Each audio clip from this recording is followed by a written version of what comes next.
vector form. Okay, what we'll write here?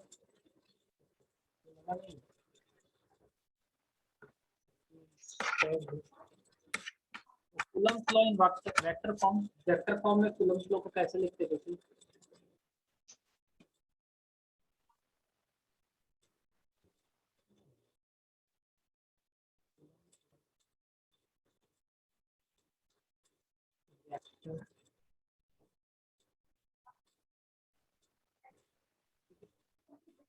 Vector form में हम position vector बनाते हैं। जैसे मान लीजिए दो चार्जेज हैं, ये Q1 है एंड सपोज ये चार्ज है Q2। ओके, तो हम बोलेंगे कि अगर मान लीजिए ये मेरा कोऑर्डिनेट सिस्टम है, this is my coordinate system, this is y and this is x। तो अगर मैं बोलूँगा कि Q1 कितना पोजीशन वेक्टर है, Q1 का क्या R1 वेक्टर है, समझ में आ रहा है क्या? Q2 का पोजीशन वेक्टर कितना है, तो R2 वेक्टर है। ठीक है, तो Q1 से Q2 का पोजीशन वेक्टर कितना हो जाएगा, R2 माइनस R1 हो जाएगा। ये मान लो ये ए पॉइंट है, ये बी पॉइंट है, तो हम वेक्टर में ऐसे देखते थे ना, O A plus A B equal to O B. Okay, तो ए बी कितना हो जाएगा, O B minus O A, that will be R two minus. ठीक है, अब मुझे इसका कूलम फॉर वेक्टर फॉर्म में लिखना है, तो हम वेक्टर पहले लगाएंगे। यहाँ पे क्या लिखूंगा, अगर मैं लिखूंगा 1/4 पाई एप्सिलॉन, ठीक है, Q1 Q2, और वो भी Q1 Q2 को मैग्नीट्यूड के रूप में लिखना है, जैसे मैंने आपको बताया था, अपॉन आर स्क्वायर मैग्नीट्यूड के रूप में। ठीक है, ये मैग्नीट्यूड हो गया। ये तो मैग्नीट्यूड हो गया ना। वेक्टर में दो चीजें होती है, एक तो मैग्नीट्यूड होता है डायरेक्शन का। अब डायरेक्शन ये देंगे, ये डायरेक्शन है आपका। तो इसको क्या देते हैं, इसको मान लो डायरेक्शन हम यूनिट वेक्टर से हमेशा देते हैं, तो इसको मैंने दिया आर कैप। ठीक है, अब आर कैप का कितना वैल्यू होगा वो मुझे पता करना है। ओके, और सुनो, ये R2 minus R1 equal to कितना वेक्टर है, मान लो मैंने बोला आर वेक्टर है, तो यहाँ पे हम क्या लिखेंगे, आर वेक्टर का तो स्क्वायर कर दिया यहाँ पे तो मैग्नीट्यूड का स्क्वायर कर दिया। ठीक है, अभी इस यूनिट वेक्टर को मैं वेक्टर के रूप में लिखूंगा, तो क्या लिखूंगा, 1/4 पाई एप्सिलॉन है Q1 Q2 फॉर्म। इसको क्या लिखूंगा, आर को क्या लिखूंगा, R2 माइनस R1 लिखूंगा, इसको लिख लो R2 माइनस R1 वेक्टर का मैग्नीट्यूड का होल स्क्वायर। और आर कैप को क्या लिखूंगा, vector upon magnitude of the vector, तो R2 minus R1 upon R2 minus R1 vector का मैग्नीट्यूड।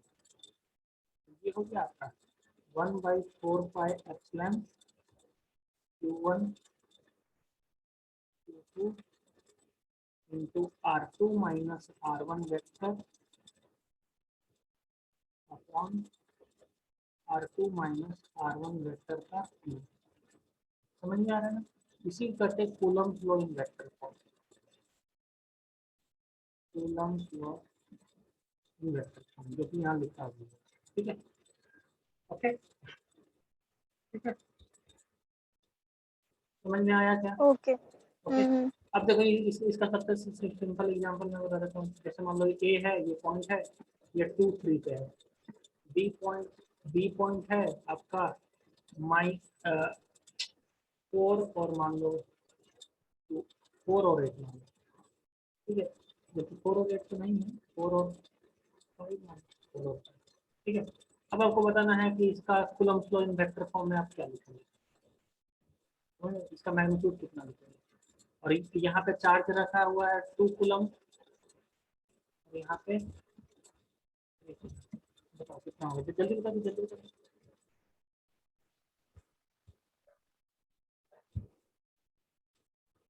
बता देना कितना होगा, क्योंकि ये एयर में ही है, मैंने कोई मीडियम नहीं बताया है, तो बाई डिफॉल्ट आपको एयर ही लेना है। ठीक है, तो मैंने बोला कि इसका कितना हो जाएगा, इसका वैल्यू हो जाएगा, अगर एयर में है तो वैक्यूम में है तो ये हो जाएगा 9 इंटू 10 टू द पावर 9 ए Q1 Q2 चाहिए हो जाएगा 2 इंटू 3 अपॉन ये कितना हो जाएगा, R1 कितना हो जाएगा, R1 हो जाएगा क्या तुम्हारा ये 2i प्लस 3j और R2 कितना हो जाएगा 4i plus 5j, R2 minus R1 कितना हो जाएगा 2i प्लस 2j और इसी का स्क्वायर कर लो, क्यूब कर लो तो कितना हो जाएगा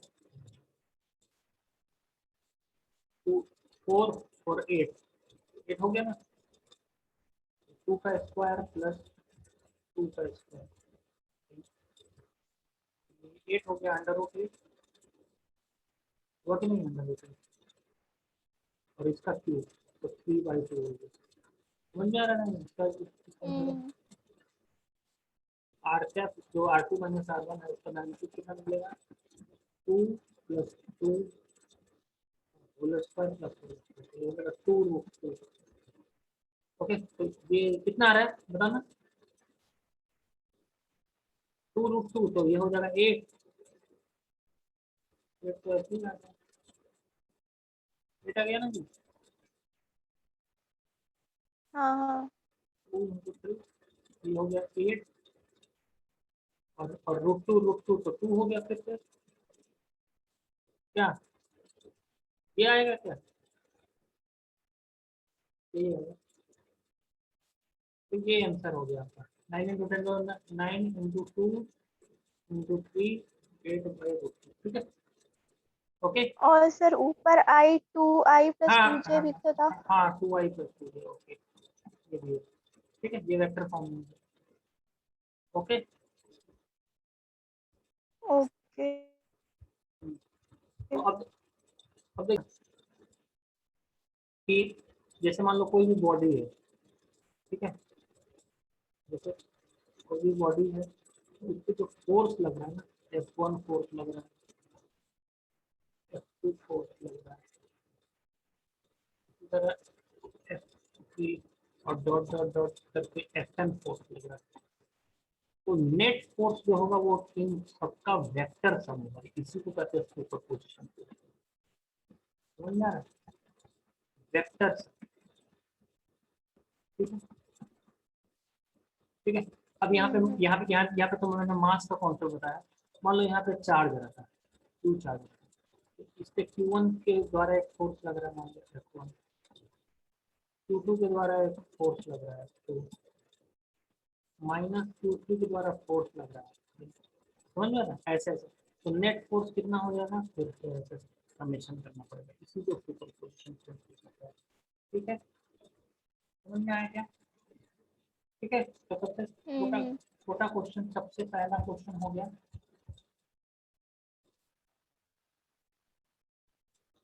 सबसे छोटा क्वेश्चन, जैसे मान लो आपको बोला गया है कि ये है 3 कूलम, यहाँ भी 3 कूलम, यहाँ भी 3 कूलम और यहाँ भी 3 कूलम, आपको बोला गया कि यहाँ पे क्या फोर्स लग रहा है, अगर ये सब 2-2 सेंटीमीटर है तो कितना फोर्स लग रहा है बताओ, जल्दी बताओ।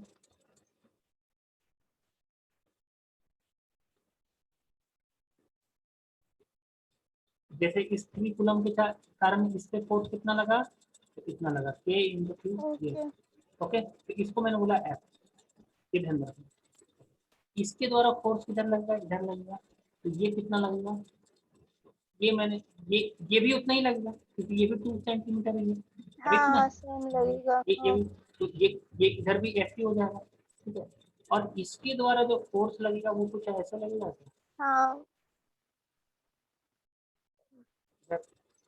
तो ये कितना लगेगा, तो ये लगेगा तुम्हारा, इसको मैंने बोला F1, F1 कितना लगेगा तुम्हारा, कितना लगेगा बताओ, K इंटू दिस 9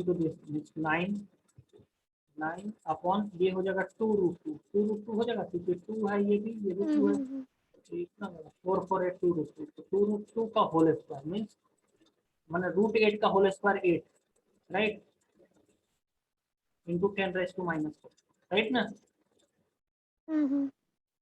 तो ये हो गया तुम्हारा जितना 4, तो F1 कितना हो गया तुम्हारा, ये हो गया तुम्हारा कितना, F/2 हो गया क्या? हाँ F/2। तो ये F1 को लिख दिए F/2, ठीक है। अब इन तीनों को जोड़ना है आपको। अब देखो यहाँ पे 3 वेक्टर आ गए थे, एक ये भी वेक्टर आ गया, एक ये वेक्टर और ये। अब देखेंगे कि इसका एंगल क्या है। जैसे मान लो ये एंगल क्या बनाया था, ये जो F1 लग रहा था यहाँ से यहाँ तक, ठीक है, इसी डायरेक्शन में F1 लगेगा, ठीक है। तो आप देख लीजिए कि दिस अपॉन दिस, अगर मान लो तुम ये भी थीटा ही देखो यहाँ से, ये थीटा, तो ये टेन थीटा टेन, ये टेन थीटा कितना हो जाएगा, टेन थीटा इक्वल टू कितना हो जाएगा 2/2, राइट ना, दैट विल बी 1। तो थीटा कितना हो जाएगा 45 डिग्री हो जाएगा। मतलब यहाँ से ये एंगल बनाया है 45 डिग्री, ये 45 डिग्री है, तो ये भी 45 होगा क्या, ये एंगल, हाँ ये ये 45 एंगल, होगा। ये एंगल भी 45 होगा, ये एंगल कितना हो जाएगा 45 डिग्री। तो F1 का एक कंपोनेंट इधर हो जाएगा और एक कंपोनेंट इधर हो जाएगा, तो x कंपोनेंट जोड़ते हैं। Fx का जो कंपोनेंट आएगा वो इस पे एक तो इधर आ गया और एक F1 का आएगा। तो मैं बोलूँगा अगर मान लीजिए इधर के कंपोनेंट, इसमें आप x डायरेक्शन यही ले लीजिए, ये पॉजिटिव x ले लीजिए या नेगेटिव वाले ले लीजिए, हमको उसको कोई फर्क नहीं पड़ता, ठीक है। तो हम बोलेंगे कि f प्लस F1 cos 45, ये x कंपोनेंट हो गया, कितना हो गया f, और F1 कितना था F/2 था, और cos 45 मतलब 1/√2, राइट ना। ये कितना हो गया f प्लस F/2√2 हो गया क्या, Fy Fy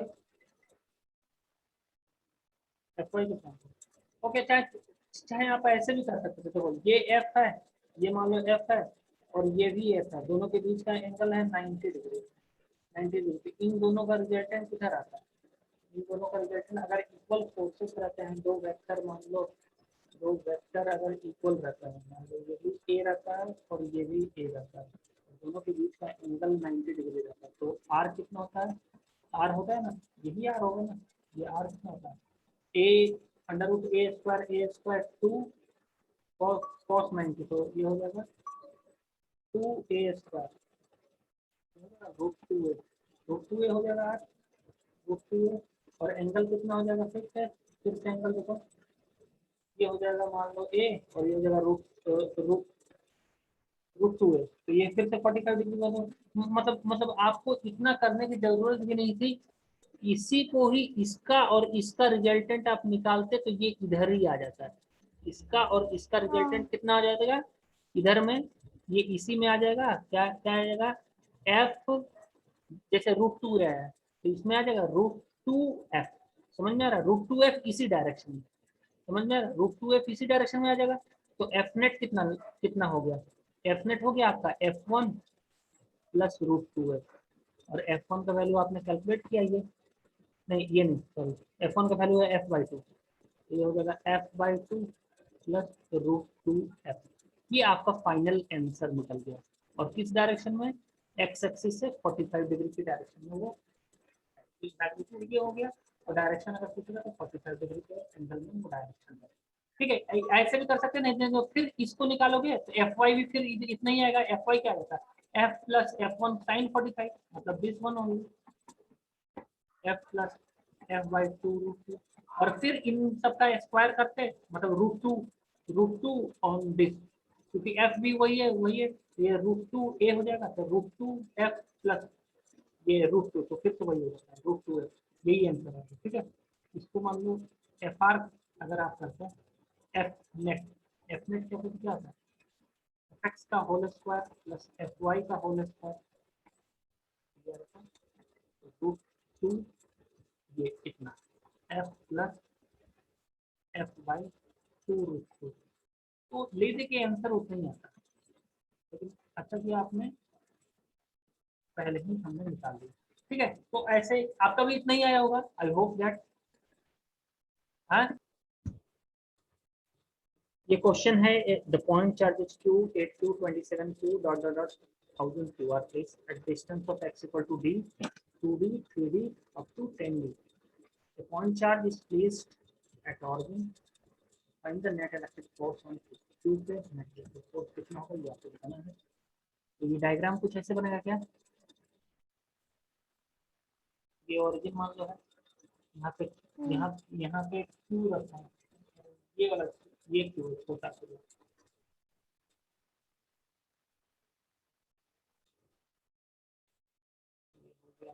ये हो गया d,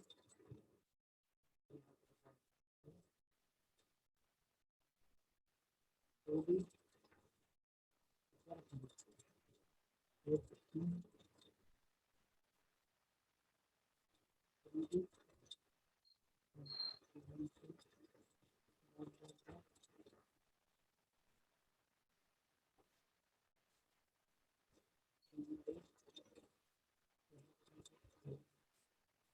यहाँ पे क्या फोर्स लगेगा यही बताना है ना, ये भी तो ना है. बताओ बताओ बताओ. सारे फोर्स एक ही डायरेक्शन में ऐड हो रहे हैं क्या? हाँ लेफ्ट में. हाँ देखो देखो, ये वाला चार्ज जो है इस पे कितना फोर्स लगाएगा सबसे पहले वो निकालते हैं और उसको लिखते हैं एफ. एफ कितना हो जाएगा, K Q A Q Q Q. Upon B square, और एफ इधर ही लगेगा. ठीक है, इसके द्वारा. ठीक है, अब इसके द्वारा अगर मैं लिखना चाहूँ इसके द्वारा भी इधर ही लगेगा तो कितना लग रहा है, तो इसको मैंने बोला F1. F1 कितना हो रहा है देखो, के q into 8q into 2d square, 2d का whole square means it will be K Q Q into 4 जाएगी मीन्स 2d स्क्वायर हो गया क्या, समझ में आ रहा है. 4 2 8, ये हो जाएगा 2f. समझ में आ रहा है, F1 2f हो गया. और इसी तरह F3 भी एक जांच लेंगे F2 इसके द्वारा अगर जांचेंगे तो ये कितना होगा, के क्यू इंटू 27q हो गया, और इधर से आ रहा है 9d स्क्वायर, तो 9 3 जाए तो ये हो जाएगा 3f. समझ में आ रहा है क्या, मतलब इसके द्वारा अगर F फोर्स लगाया जा रहा है तो इसके द्वारा कितना फोर्स लगाया जा रहा है 2f, इसके द्वारा कितना फोर्स लगाया जा रहा है 3f. समझ में आ रहा है. ये. थर्ड पॉइंट पे 3f, तो उसी तरह 10th पॉइंट पे कितना लगेगा 10f लगेगा क्या. है. हाँ. तो इस पे जो एफ नेट लग रहा है वो लग रहा है, एफ नेट लग रहा है कितना, F 2f plus dot dot dot 10f, इतना ही लग रहा है ना. और ये अब एपी में आ गया क्या, तो एपी में आ गया तो कितना लिखेंगे बताओ, एपी में सम कितना लिखेंगे, 10 टर्म है ना, तो 10/2. हाँ n/2 और ए. फर्स्ट टर्म क्या है एफ,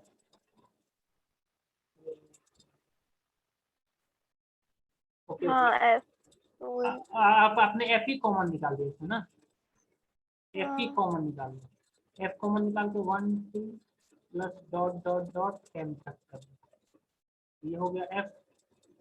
एफ कॉमन निकाल दिया, 10/2, 2 × 8 2, और कॉमन डिफरेंस कितना है 2a plus n-1 minus 9 into D.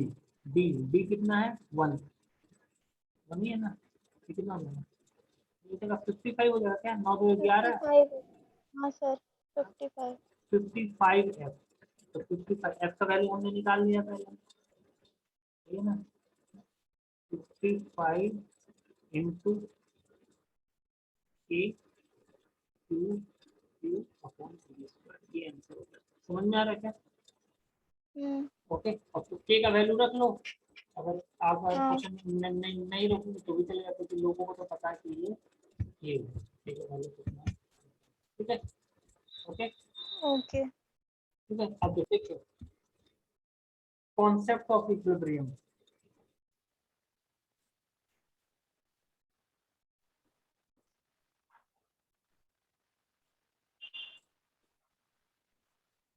इन चार्जेस, इक्विलिब्रियम का क्या मतलब होता है, इक्विलिब्रियम वो पॉइंट होता है, स्टैटिक इक्विलिब्रियम होता है और एक एक तो ट्रांसलेशनल इक्विलिब्रियम होता है और एक रोटेशनल इक्विलिब्रियम होता है। रोटेशनल। ट्रांसलेशनल आपने पढ़ा भी होगा, ट्रांसलेशनल इक्विलिब्रियम में हम क्या करते हैं, एफ नेट जीरो करते हैं, राइट। टोटल एफ नेट क्या होता है, जीरो होता है। और रोटेशनल इक्विलिब्रियम में क्या होता है, क्या बताओ, नेट टॉर्क जीरो होता है, तो रोटेशनल इक्विलिब्रियम होता है ना। ओके ठीक है। तो यहाँ पर क्या है, जैसे मान लो केस वन, मान लो दोनों पॉजिटिव चार्ज है। अगर दोनों पॉजिटिव चार्ज है, क्यू है और दोनों सेम चार्ज है और क्यू है, तो कहता है कि कहाँ पर थर्ड चार्ज को रखूं ताकि उस पर नेट फोर्स जीरो हो जाए, मैंने वो इक्विलिब्रियम कंडीशन रहे। तो आप भी जानते हो यहाँ पर अगर थर्ड चार्ज Q1 को रखोगे, यहाँ पर थर्ड चार्ज अगर Q1 को रखोगे तो इसके द्वारा फोर्स इधर लगेगा और इसके द्वारा ही फोर्स इधर लगेगा, तो ये तो फोर्स तो जीरो नहीं हुआ। यहाँ भी रखोगे तो वही हाल होगा, तो मतलब इसको यहाँ पे कहीं बीच पर रखना, और उसके बाद यहाँ रखोगे तो ये इससे नजदीक है तो यहाँ पे फोर्स ज्यादा लगेगा, यहाँ पे फोर्स कम लगेगा, तो ये इधर ही भागेगा। ठीक है, तो आपको जो नेट फोर्स रखना पड़ेगा वो बीच में रखना पड़ेगा, जो Q1 चार्ज है उसको बीच में रखना पड़ेगा, तभी बॉडी इक्विलिब्रियम में है। ओके, समझ में आ रहा है? हाँ ओके। ओके, तो ये नेट फोर्स जीरो होगा अगर अगर when same type of charges, when both charges are same type and same magnitude। ठीक है, ठीक है। अगर मान लो माइनस क्यू रहता और यहाँ भी माइनस क्यू रहता तो वो भी आप Q1 को कहाँ रखते, बीच में ही रखते। ठीक है, मान लो ये डी है, आपने कहाँ रखा है, D/2, D/2। ठीक है, ठीक है, ठीक है। ओके, उसके बाद मान लो ये सपोज ये चार्ज जो पहला चार्ज है वो ज्यादा बड़ा है, सपोज यहाँ पे चार्ज Q1 है वो ज्यादा बड़ा है Q2 से, तब अब कहाँ पे चार्ज को रखोगे कि वो इक्विलिब्रियम में, क्योंकि यहाँ रखोगे तो कोई इक्विलिब्रियम में होगा नहीं, यहाँ रखोगे तो इसके द्वारा फोर्स लगेगा इधर, इसके द्वारा फोर्स लगेगा, तो इक्विलिब्रियम में। तो आपको इसमें क्या करना है कि जिधर छोटा चार्ज है उधर आपको रखना है। मान लो ये Q1, if Q1 is greater than Q2, तो अगर मान लीजिए आप ये मिडिल पॉइंट है मेरा, मिडिल पॉइंट से आपने यहाँ रखा, ठीक है, तो Q1 जो फोर्स लगाएगा वो यहीं पे, यहाँ पे बैलेंस भी हो सकता है, और Q2 जो फोर्स लगाएगा वो यहाँ पे लगेगा। अगर आपने Q1 की तरफ रखेगा तो Q1 ज्यादा फोर्स लगाएगा, Q2 कम फोर्स लगा पाएगा, तो वो कभी भी इक्विलिब्रियम में बैलेंस नहीं कर पाएगा। समझ में आ रहा है? तो जब आपका डिफरेंट अगर सेम चार्जेस हैं तो आपको उसको छोटे वाले चार्ज की तरफ रखना है, तभी वो इक्विलिब्रियम में बैलेंस हो पाएगा। ठीक है, ओके। तो उसके बाद मान लो ये अगर अपोजिट नेचर के चार्जेस है, ये क्यू रहता और ये माइनस क्यू रहता, अब आप कहाँ रखते हो, तो बीच में रखोगे। अगर मान लो बीच में रखोगे तो ये वाला, ये मतलब Q1 रखो बीच में पॉजिटिव चार्ज, तो ये इस पे इधर फोर्स लगेगा Q1 पे, और क्यू ये माइनस क्यू भी तो इसको इधर ही चलेगा, तो यहाँ पे तो रखने का कोई फायदा नहीं है, इस रीजन में आप नहीं रख सकते, थोड़ा इस रीजन में नहीं रखते, तो कहाँ रखेंगे, तो देखो अगर मान लीजिए आपने Q1 यहाँ रखा, इसके इधर, तो Q1 यहाँ रखा तो ये माइनस क्यू क्या करेगा, इसको इधर खींचेगा। ठीक है, और ये क्यू क्या करेगा, इसको क्यू क्या करेगा, क्यू क्या करेगा, तो यहाँ पे इसको रिपेल करेगा, ये इसको अट्रैक्ट करेगा, ये इसको रिपेल करेगा, लेकिन यहाँ पे आपका क्यू ज्यादा होना चाहिए, क्यू शुड बी ग्रेटर, ये Q1 मान लो, Q1 should be greater than Q2 मान लो, Q2 should be greater than Q, तभी ये यहाँ पे Q2 के द्वारा फोर्स लगेगा, इसको Q1 से लगा, Q2 के द्वारा फोर्स, Q2 तो ये इधर हो गया और ये इधर हो गया, फोर्स Q2 Q1 Q, तो यहाँ पे आपका बैलेंस होने का चांसेस है, तो आप यहाँ बैलेंस कर सकते हैं। ओके ओके, यहाँ पर आप बैलेंस नहीं कर सकते, क्या कहता है कि जैसे मान लो आपने ये आपका, एक मिनट सर, ये वाला बता दीजिए फिर से। फिर तुम कर दो क्या होगा,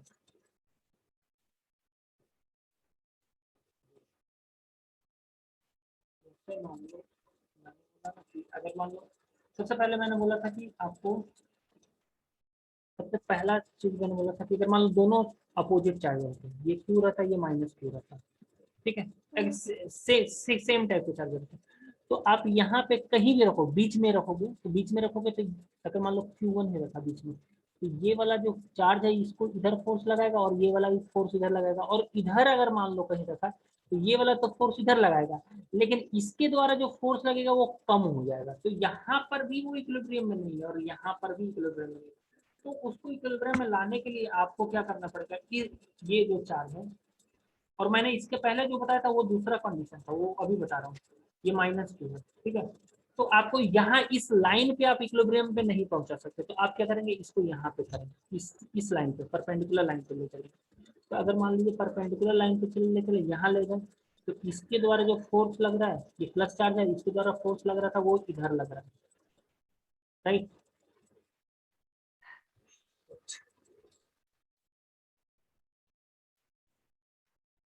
ये सर जो अभी आपने चार्ज लिए हैं ये दोनों मैग्नीट्यूड और में डिफरेंट है।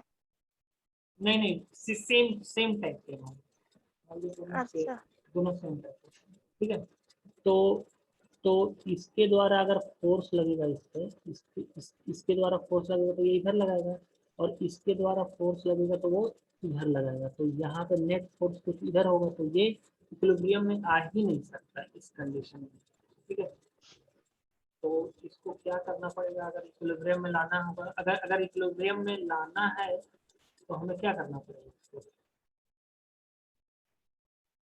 यहाँ पे इक्विलिब्रियम पॉसिबल नहीं है, क्योंकि अगर मान लो बीच में भी रखते हैं, बीच बीच में मान लो रखते हैं, तो बीच में रखते हैं तो ये मान लो Q1 था तो ये इधर फोर्स लगाइए, तो यहाँ पे, तो हमें इसको क्या करना पड़ेगा, अगर मान लो अपोजिट नेचर के चार्जेस होते हैं और उसमें इक्विलिब्रियम हमको देता है, ये यहाँ भी इक्विलिब्रियम पॉसिबल नहीं है, यहाँ भी रखो तो भी नहीं पॉसिबल है, ये इधर रहेगा और ये इधर रहेगा, नेट फोर्स इधर जाएगा, समझ में आ रहा है, यहाँ भी इक्विलिब्रियम पॉसिबल नहीं है। तो आपको क्या करना पड़ेगा, यहाँ पे जो चार्ज है Q1 को, वो आपको क्या करना पड़ेगा, Q1 का साइन वाइन चेंज करना पड़ेगा। अगर मान लो इसको मान लो हमने अपोजिट साइन लिया तो भी तो नहीं होगा, यहाँ से ये रिजल्ट कर, पॉजिटिव पॉजिटिव साइन लिया तो ये इधर से जो है ये अफेक्ट कर लेगा, ये रिजल्ट करेगा, तो नहीं, यहाँ पे इक्विलिब्रियम पॉसिबल नहीं है इस केस में। और मान लो यहाँ पे अगर इक्वल चार्जेस हैं तो इक्विलिब्रियम तो पॉसिबल नहीं है, ठीक है। इक्विलिब्रियम पॉसिबल नहीं है। और मान लो अगर डिफरेंट चार्जेस हैं, सपोज यहाँ पे ये Q1 आपका बड़ा है और ये Q2 और ये Q है आपका छोटा, लेकिन नेगेटिव चार्जेस है, तब कहाँ, तब मान लो आप यहाँ पे कहीं रखो, यहाँ पे रखो Q चार्ज को, Q1 चार्ज को, तो ये इस पे फोर्स लगेगा, ये इस पे फोर्स, इक्विलिब्रियम पॉसिबल नहीं है। यहाँ पे भी रखोगे, suppose you have to get here, यहाँ पे Q1 को रखो, ये ज्यादा है तो ये इस पे फोर्स इधर लगाएगा, FQ1 इस पे, और ये कम है तो ये यहाँ पे FQ2, यहाँ पे FQ1, तो यहाँ पर आपका इक्विलिब्रियम में आने का चांसेस है। तो जब भी नेगेटिव चार्जेस होंगे, जब भी दो नेगेटिव चार्जेस होंगे और तो छोटे चार्ज के राइट साइड में, तो छोटे चार्ज के ही राइट में आपको देखना पड़ेगा कि कहाँ पर इक्विलिब्रियम है, बड़े चार्ज के इधर आप देख नहीं सकते और नहीं इक्विलिब्रियम ला सकते हैं, ठीक है, ओके। एक मिनट सर, आपने क्या बताया कि यहाँ पर मतलब अगर मान लो अपोजिट नेचर का चार्जेस है जिसमें एक चार्ज बड़ा है दूसरे चार्ज से, और दोनों अगर सेम चार्जेस है तो इक्विलिब्रियम कंडीशन छोटे वाले के लेफ्ट में आएगी, और दूसरे केस में अगर अपोजिट नेचर के दोनों चार्जेस है इक्विलिब्रियम कंडीशन राइट में आएगी, ठीक है। यहाँ तक तो हो गया। जैसे इक्विलिब्रियम में भी तीन तरह का इक्विलिब्रियम होता है, एक होता है स्टेबल, अनस्टेबल और एक होता है न्यूट्रल, होता है कि नहीं। जैसे ये इक्विलिब्रियम, हाँ। ये क्या है, यहाँ पे अगर बॉब रख दिया जाए, इसको इधर हिलाओ चाहे इधर हिलाओ, तो ये अपने इक्विलिब्रियम पोजीशन पे आ जाएगा, तो इसको क्या कहते हैं, स्टेबल। और अनस्टेबल क्या हो गया, मान लो ये इक्विलिब्रियम है, इसको इधर हिलाओ चाहे इधर हिलाओ, ये कभी आएगा नहीं, चाहेगा, इसको कहते हैं अनस्टेबल, और एक होता है न्यूट्रल इक्विलिब्रियम, यही कहीं भी है। ठीक है, ठीक है, ये हो जाएगा न्यूट्रल। ठीक है, ठीक है।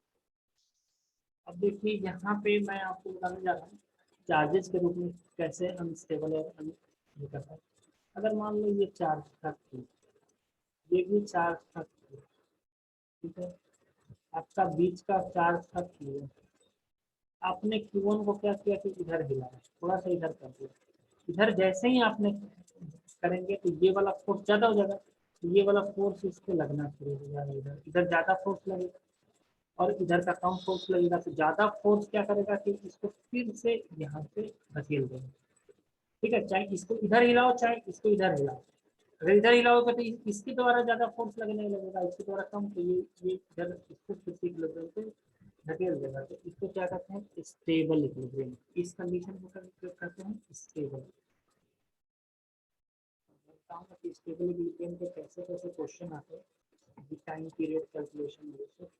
ठीक है, अगर मान लो यही चार्ज है Q और Q, ठीक है, अगर मान लो यहाँ पे Q1 चार्ज था, अगर मैंने इसको इधर हिलाया, मान लो इधर डेल्टा एक्स से हिलाया, तो ये Q1 इधर चला गया, तो इसके द्वारा जो फोर्स होगा इसको इधर फोर्स लगेगा, मान लो F2 लगा, और इसके द्वारा जो फोर्स लगेगा वो किधर लगेगा, F2 इधर ही लगेगा ना, तो ये नेट फोर्स इधर इधर चला जाएगा, नेट फोर्स इधर चला गया, तो वो जो चार्ज है वो अपने इक्विलिब्रियम पोजीशन पे फिर से नहीं आता है, तो ये क्या होगा अनस्टेबल इक्विलिब्रियम। समझ में आ रहा है?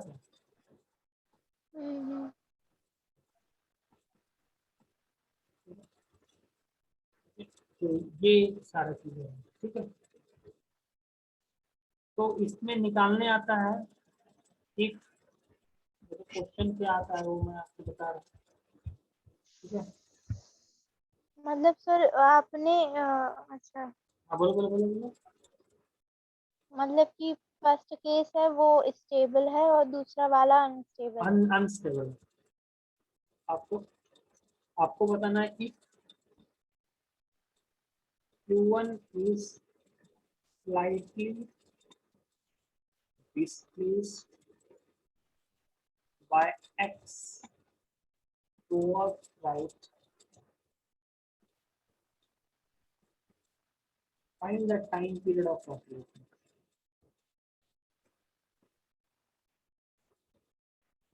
और ये कौन से इक्वेशन है, इस टाइप ऑफ इक्वेशन समझ आ रहा है? ये बताना, बताइए जल्दी जल्दी बताइए, टाइम पीरियड निकालना है।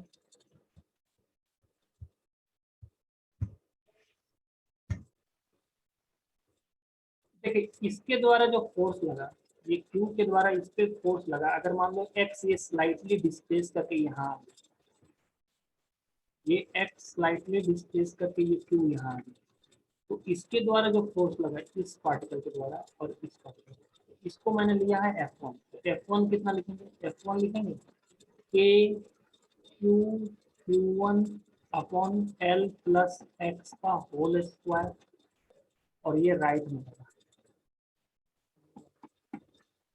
F2 कितना लगा K Q Q1 Q1 upon L L minus, minus x. और ये लगा लेफ्ट में। ठीक है, तो नेट फोर्स किधर लग रहा है, नेट फोर्स तो ये F2 ज्यादा है ऑब्वियसली, नेट फोर्स तो इधर लग रहा है। एफ नेट अगर मैं लिखूं, एफ नेट इसको लिखूं, एफ नेट मैं क्या लिखूंगा, मान लो F1 को ही लिखा हूँ, F1 F1 minus Q1 L plus whole square minus 1/L minus X. यहाँ ये ध्यान में रखना कि x बहुत ही बहुत कम है। ठीक है,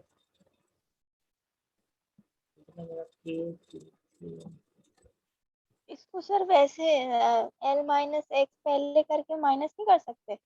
देखो देखो देखो।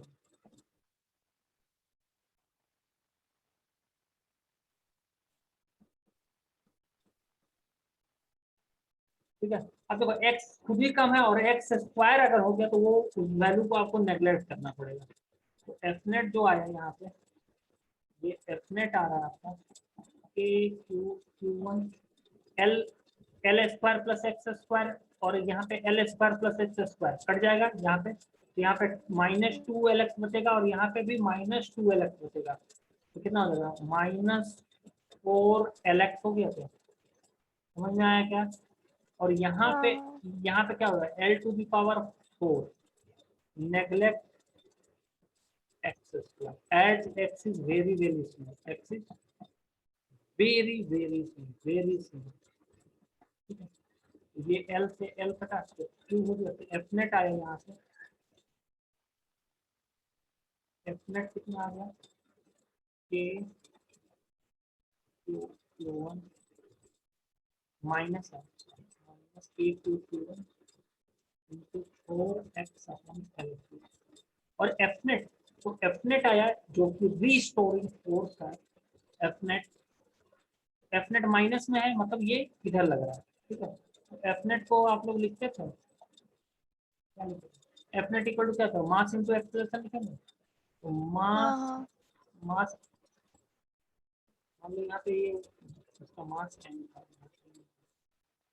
ठीक है, तो मास इंटू एक्सेलरेशन लिखा, k q into four x acceleration हो गया k Q q four x m l q. अच्छा, एक्सेलरेशन को हम ऐसे भी लिखते थे क्या, एस एच एम में, acceleration equal to minus omega square x if x is displaced slightly. Hmm. तो इसको आप कर दीजिए ओमेगा स्क्वायर एक्स, तो ये हो जाएगा तुम्हारा omega square x equal to k Q Q one four into x m l q. X से एक्स कटा, ओमेगा का वैल्यू कितना आ गया, ओमेगा का वैल्यू आ जाएगा two under root k upon m l हो गया ओमेगा। और ओमेगा को आप लोग लिख सकते हैं क्या, क्या टाइम, टाइम के रूप में two pi by T, omega equal to omega होता है टू पाई बाई टी, तो टी को हाँ क्या हाँ लिखा, हाँ two pi by omega, two pi by omega, तो ओमेगा कितना आएगा, two root K Q Q one, यहाँ पे कितना आएगा एम एल, तो ये आंसर आएगा।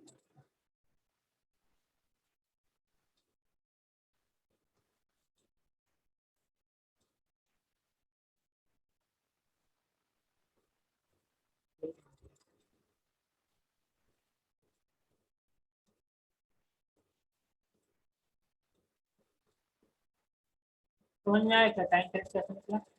हाँ हाँ हाँ।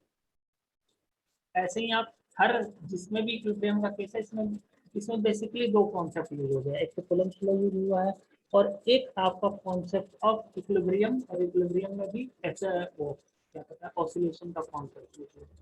ठीक है, ओके। हाँ हाँ। ये क्यू है, ये माइनस क्यू, ये भी क्यू है प्लस क्यू, और यहाँ पे माइनस क्यू है। अगर इसको एक्स इधर डिस्प्लेस किया जाए, ऊपर डिस्प्लेस किया जाए, तो आपको बताना है कि ये कौन सा इक्विलिब्रियम होगा, स्टेबल इक्विलिब्रियम होगा, अनस्टेबल होगा कि न्यूट्रल होगा, स्टेबल इक्विलिब्रियम, अनस्टेबल इक्विलिब्रियम, और ये न्यूट्रल होगा। और कौन सा इक्विलिब्रियम होगा तीनों में, और तीनों में जो भी इक्विलिब्रियम होगा तो टाइम पीरियड क्या होगा, टाइम पीरियड ऑसिलेशन क्या होगा, समझ में आ रहा है। ओके, ये आपका होमवर्क। ओके। ये जो नेट नेट नेट फोर्स इस पे लग रहा है, तो ये जैसे ये क्यू इस पे लगाया और ये क्यू इस पे लगाया इधर, तो नेट फोर्स इधर लग रहा है और ये इक्विलिब्रियम की तरफ ला रहा है, तो ये स्टेबल इक्विलिब्रियम हो गया। समझ में आ रहा है क्या? हाँ हाँ अब टाइम पीरियड आप निकाल के रखेंगे, ठीक है।